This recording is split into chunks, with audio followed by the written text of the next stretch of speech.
राज्याच्या राजकारणातून एक मोठी बातमी समोर आली आहे. नाशिकच्या भोंदूबाबा खरात प्रकरणामुळे राज्याचे राजकारण चांगलेच तापले आहे. या प्रकरणामुळे उपमुख्यमंत्री एकनाथ शिंदे पक्षातील 2 मंत्र्यांवर नाराज असल्याची माहिती सूत्रांनी दिली आहे. नाशिकमधील भोंदूबाबा अशोक खरात प्रकरणामुळे दीपक केसरकर यांच्यावर आरोप होत आहेत. तसेच काही जिल्ह्यात पक्षांची ताकद देखील घटल्यामुळे एकनाथ शिंदे संतप्त झाले आहेत.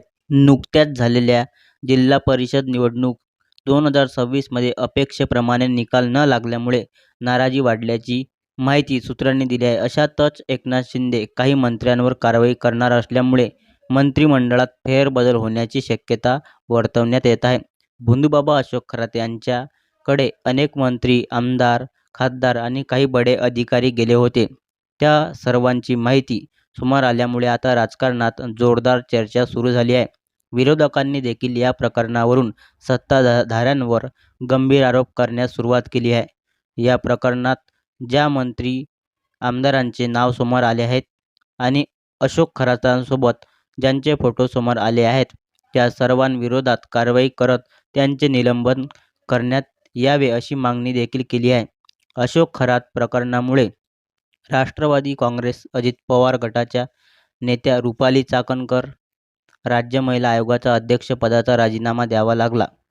त्यानंतर त्यांना राष्ट्रवादी काँग्रेस महिला प्रदेशाध्यक्षपदाचा देखील राजीनामा द्यावा लागला होता. या प्रकरणात रुपाली चाकणकर यांच्या चौकशी होणार असल्याची माहिती सूत्रांनी दिली आहे. दीपक केसरकर यांच्या विरोधात देखील कारवाई करण्यात आली अशी मागणी विरोधकांनी केली. शिवसेना ठाकरे गटाच्या नेत्या सुषमा अंधारे यांनी रुपाली चाकणकरांनंतर दीपक केसरकरांचा नंबर असल्याची पोस्ट सोशल मीडियावर शेअर केली होती. तर भूमाता ब्रिगेडच्या नेत्या तृप्ती देसाई यांनी नीलम गोऱ्हे यांच्यावर देखील आरोप केले आहेत. नीलम गोऱ्हे यांनी अशोक खरात यांची भेट घेतली होती.